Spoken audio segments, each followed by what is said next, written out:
Selamat datang lagi kepada program Semakin Bertumbuh. Yang kita ingin benar-benar yaitu supaya saudara dan saya melalui firman Allah dapat bertumbuh dalam kepercayaan iman kita. Dan seperti yang kita bicarakan program yang terbelakang ini, yaitu mengenai bahwa alas kepercayaan kita semua, yaitu bagaimana kita punya pendapat atau pengertian kita tentang Allah. Kalau pengertian kita tentang Allah sudah jelas, yang lain bisa kita terima dan kita bisa mengerti nanti. Tapi yang penting yaitu supaya kita sungguh-sungguh mengerti Allah sebisa-bisanya kita.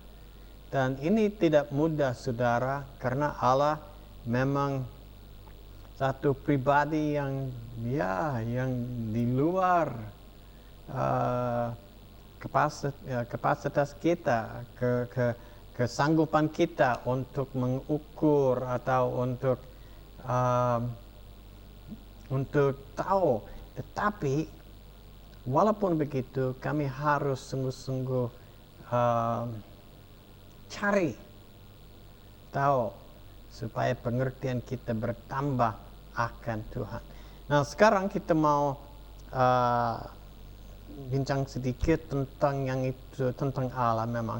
Tetapi ciri-ciri atau tabiat, sifat mungkin, apakah yang menjelaskan tentang Allah yang tak terbatas ini? Ciri-ciri apa yang menjelaskan kepada kita bahwa Allah atau tentang Allah yang tak terbatas? Pertama-tama, mari kita baca dalam Yesaya pasal 46, ayat 9 dan ayat 10. Mari kita baca bersama-sama, ada di layar, saudara bisa lihat bersama-sama. Yang berkata demikian, ingatlah hal-hal yang dahulu dari sejak purbakala, bahwasanya akulah Allah dan tidak ada yang lain. Akulah Allah dan tidak ada yang seperti aku, yang memberitahukan dari mulanya hal yang kemudian dan dari zaman purbakala apa yang belum terlaksana, yang berkata, keputusanku akan sampai dan segala kehendakku akan kulaksanakan. Artinya dalam ayat-ayat ini yaitu bahwa Allah memang kekal adanya. Dia kekal dan tidak ada batas. Artinya tidak seperti kita. Saya ini lahir beberapa puluh tahun yang lalu. Memang pengertian dan ingatan saya hanya beberapa tahun. 50 tahun mungkin, atau mungkin saya bisa ingat waktu saya masih kecil, 6-7 tahun mungkin ada suatu kejadian. Tetapi sebelum itu saya tidak ada pengertian sama sekali, tidak tahu sama sekali.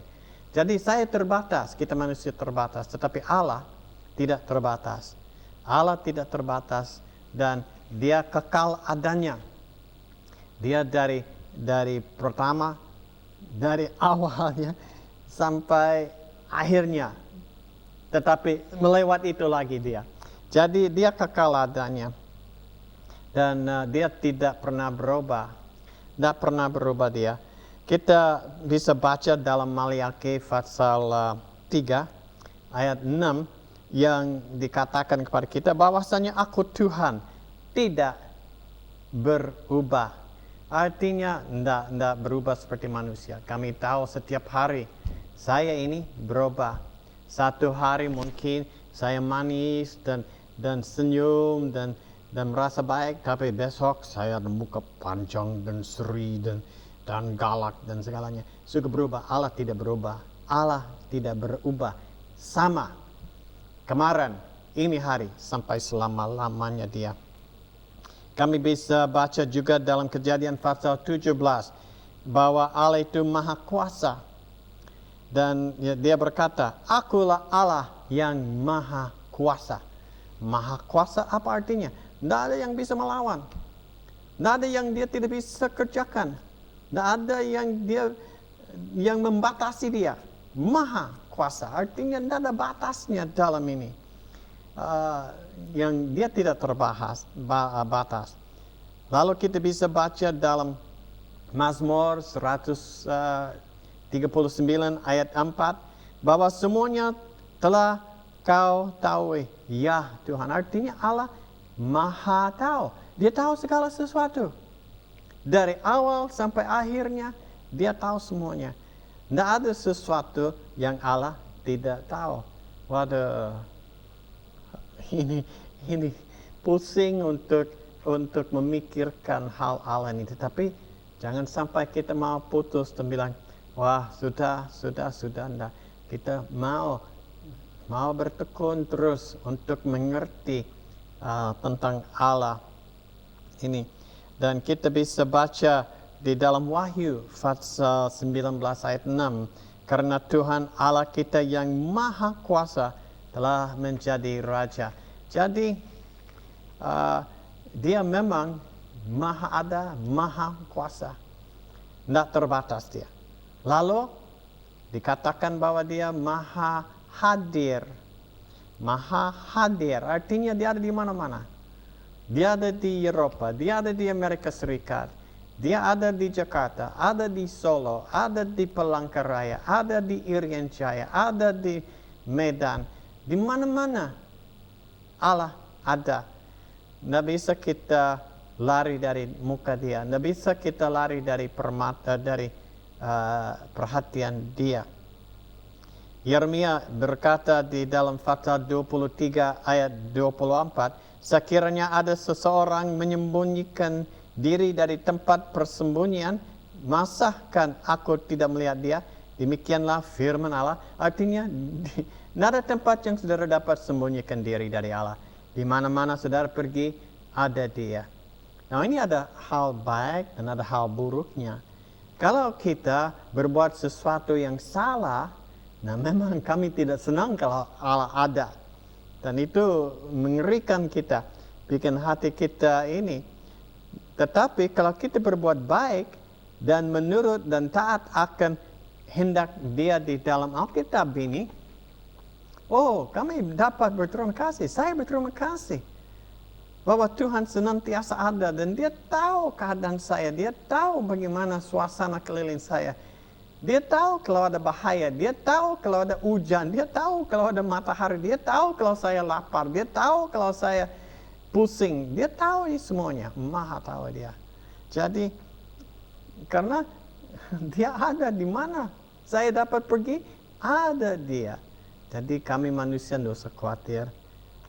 Kita yang percaya akan Allah, nah, jangan lupa saudara, akan Allah, kita yang percaya akan Allah, tidak usah khawatir, Allah tahu di mana kamu ada. Dia tahu di mana setiap orang. Pada saat ini juga, Allah tahu bahwa saudara duduk di depan televisi ini dan melihat dan mendengar tentang ayat ini. Dia tahu. Jadi, tidak terbatas dia.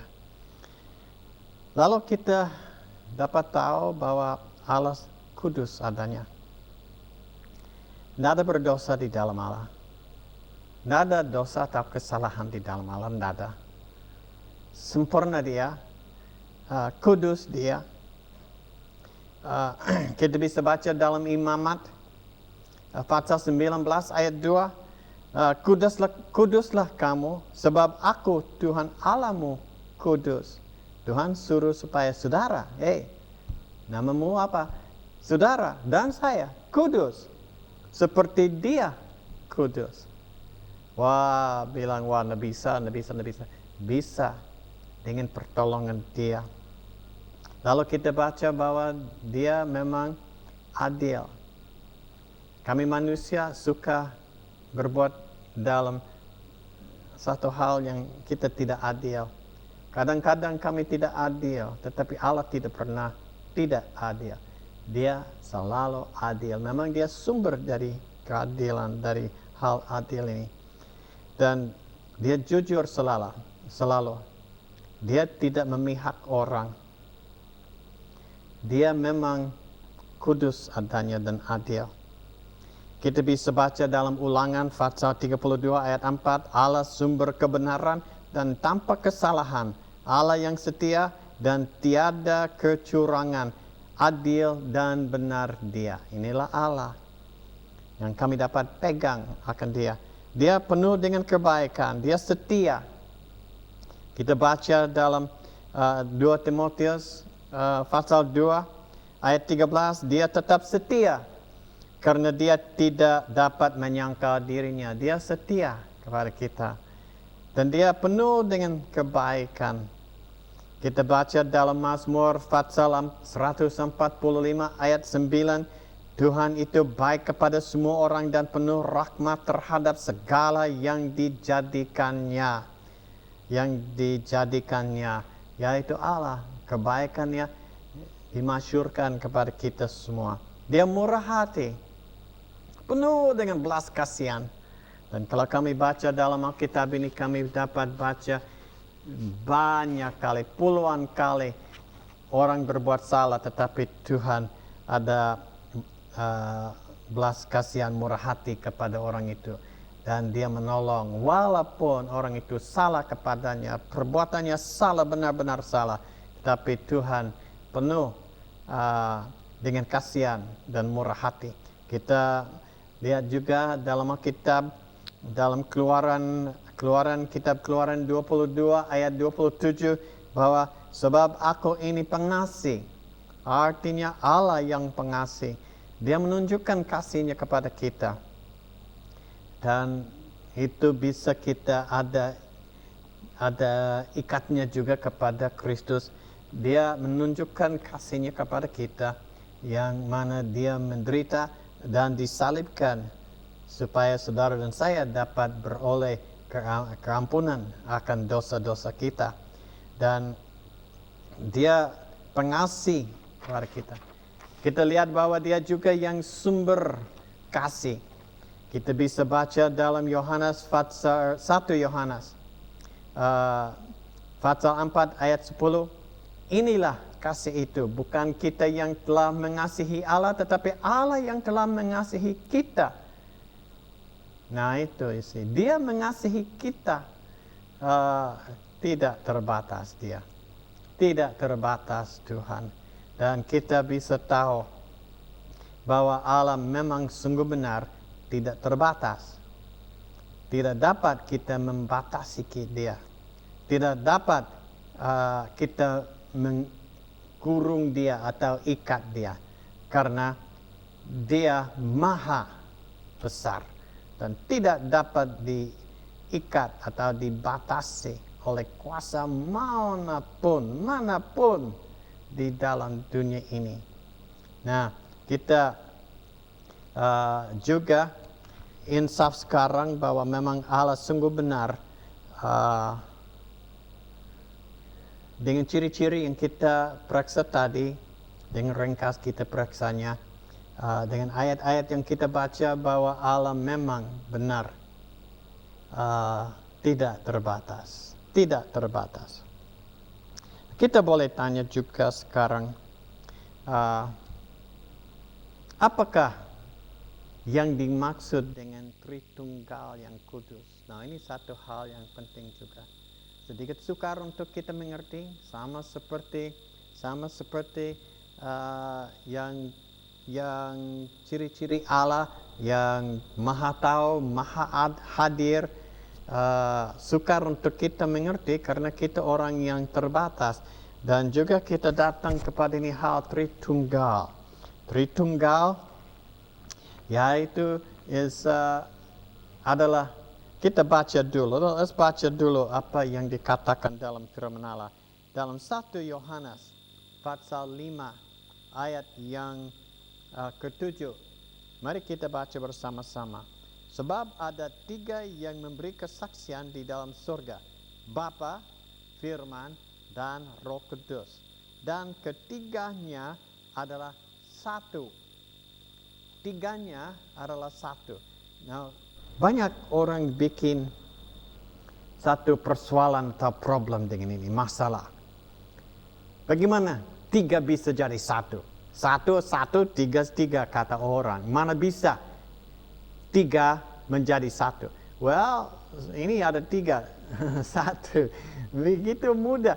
Kita kadang-kadang bikin masalah karena kita tidak mengerti. Memang untuk mengerti yang Tritunggal ini, 3 oknum yang menjadi satu, susah untuk kita mengerti.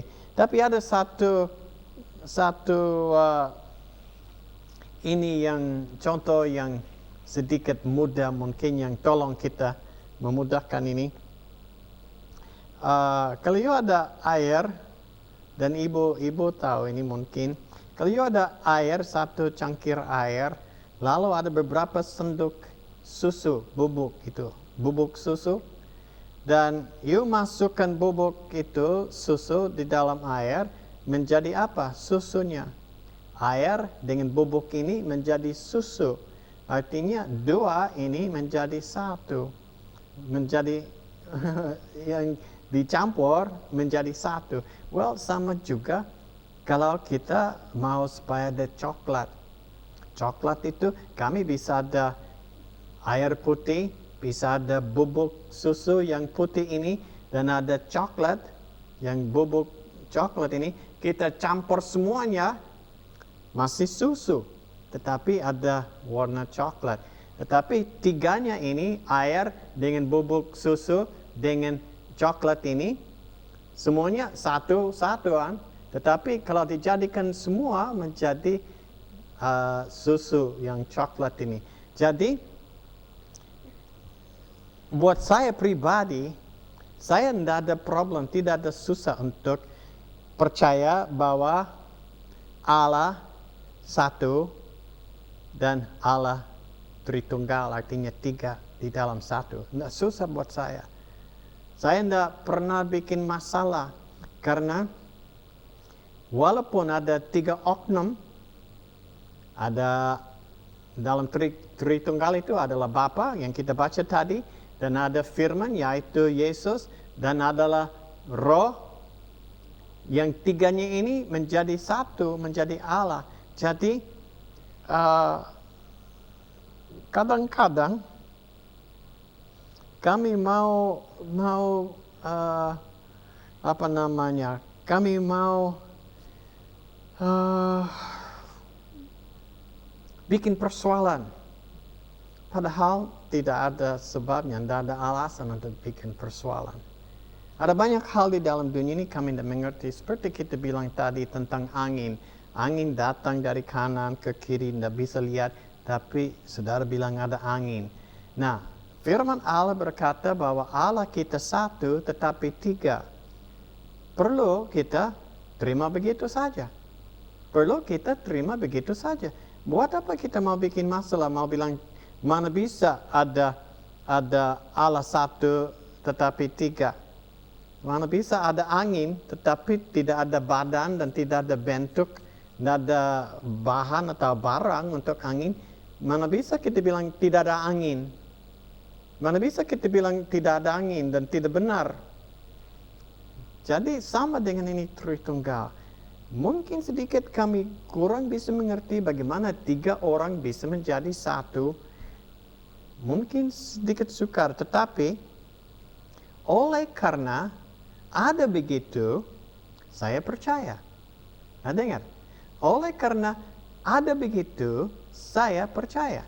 Walaupun saya mengerti, tidak mengerti, tidak ada hubungan. Saya percaya karena itulah dia. Nah, kami bikin persoalan nanti, dan mungkin kami akan bicara sedikit tentang hal ini, yang Tritunggal ini, bagaimana bisa ada 3 menjadi 1 dan begitu. But yang sangat penting bagi saudara, yang kalau ada sesuatu, mari kita percayakan. Artinya, kalau dikatakan satu tetapi tiga, percaya saja. Walaupun mengerti, tidak mengerti, nah jadi soal buat kita. Kalau bisa mengerti, oh syukur, baik. Kami lebih senang kalau kami bisa mengerti. Tetapi kalau tidak bisa mengerti, kita terus percaya. Nah, kita masih bicara tentang ini Tritunggal. Kita mau tanya, apakah ketiga identitas Tritunggal berbeda satu dengan yang lain?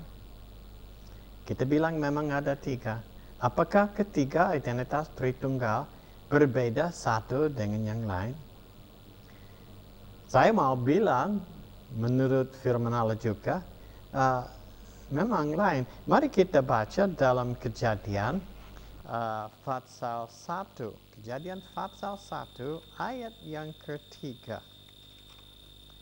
Kejadian pasal 1 ayat yang ketiga yang berkata, berfirmanlah Allah. Berfirmanlah Allah. Nah, kita bilang ada tiga. Tiga-tiganya beda.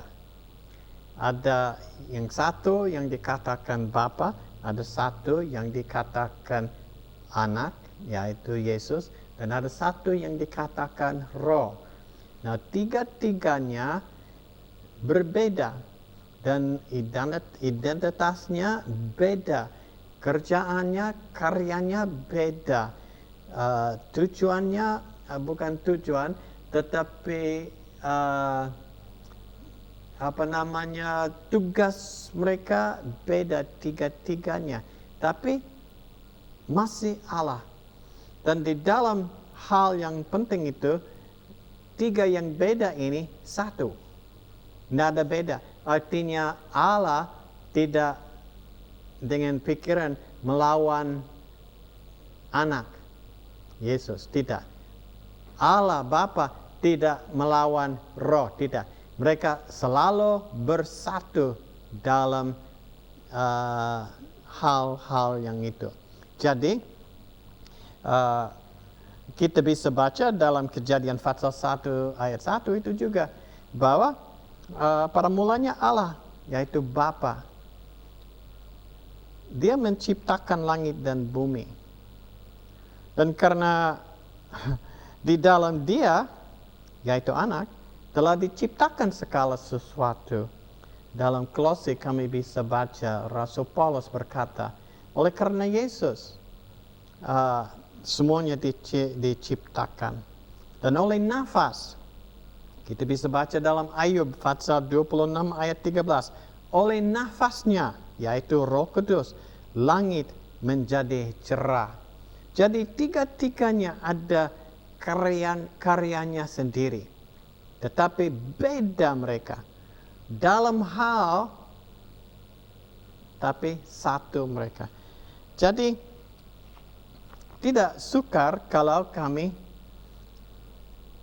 tidak mau mempersulitkan untuk mengerti bagaimana tiga bisa menjadi satu. Itu memang Allah, dan kami dapat percaya dan ikutnya.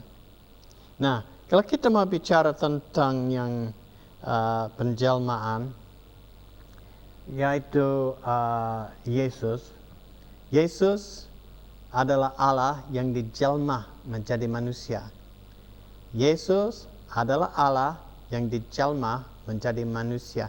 Nah, kami tahu, kami selalu bilang bahwa Allah Bapa, lalu Yesus adalah Anak. Nah, selalu menjadi pikiran dan ini kesusahan. Bagaimana Bapa bisa ada anak kalau tidak ada istri? Memang itu secara manusia, tetapi Yesus dijelma. Artinya Allah dijelma menjadi manusia, diberi nama Yesus. Nah, ini dijadikan Yesus dijelma oleh Roh Kudus. Roh Kudus yang menjadikan Yesus. Roh Kudus Allah. Jadi Roh Kudus itu dijanji kepada Miriam waktu malaikat datang. Dia berkata, Roh Kudus akan turun atasmu dan kuasa Allah yang maha tinggi, yaitu Bapa, akan menaungi engkau, sebab itu anak yang akan kau lahirkan itu akan disebut kudus, anak Allah. Nah, ini dari malaikat, bukan dari orang yang lain. Ini dari malaikat. Anak itu anak Allah yang dilahirkan oleh Maryam. Maryam hanya menjadi saluran, artinya corong, saluran untuk Allah dijelma untuk masuk dalam dunia ini. Jadi kita beri nama kepadanya anak, tapi sebenarnya bukan anak. Bukan, dia Allah. Tetapi seperti kita awali yang program yang ini, perkataan Allah itu satu perkataan khusus untuk Allah. Kita pakai perkataan anak khusus untuk anak ini. Jadi untuk yang dijelma, Allah yang dijelma, kita pakai Allah, anak. Lalu kita bisa baca di dalam baptisan Kristus itu, bahwa waktu Yesus dibaptis, dia Allah memang, waktu Yesus dibaptis, waktu dia keluar dari air itu ada suara dari surga yang bilang, inilah anakku, artinya Bapa, ada Bapa. Lalu Yesus yang dibaptis, dan kita baca bahwa Roh Kudus turun, dan Roh Kudus itu yang menjadi yang ketiga. Nah, kita lihat juga dalam kebangkitan Yesus, bahwa Yesus, kita baca dalam Kisah Para Rasul pasal 2, bahwa Yesus dibangkitkan oleh Allah. Dan berarti ada 3 yang susahnya, yaitu yang istilah-istilah yang kami manusia harus pakai untuk Tritunggal ini. Nah, di dalam keselamatan kita, kita lihat bahwa orang yang dipilih seperti kita sesuai dengan rencana Allah, Bapa kita, dan yang dikuduskan oleh Roh supaya taat kepada Yesus Kristus. Artinya 3. Mereka 3-tiganya oknum yang ilahi, yang menjadi satu dalam tugasnya, yang menjadi satu berarti Allah. Maka tidak susah buat kita, saudara, untuk terima Tritunggal Allah, tetapi 3 orang di dalam satu ini. Tidak ini menghujat dan tidak mengurangi dia, tetapi ini memang kita harus pakai istilah-istilah manusia yang terbatas ini untuk bicara tentang Allah satu yang 3 oknum menjadi satu Allah. Maka susah untuk kita menjelaskan karena terbatas kita. Nah, sampai di sini sekarang, dan semoga Tuhan memberkati sampai kami bertemu lagi di program Semakin Bertumbuh.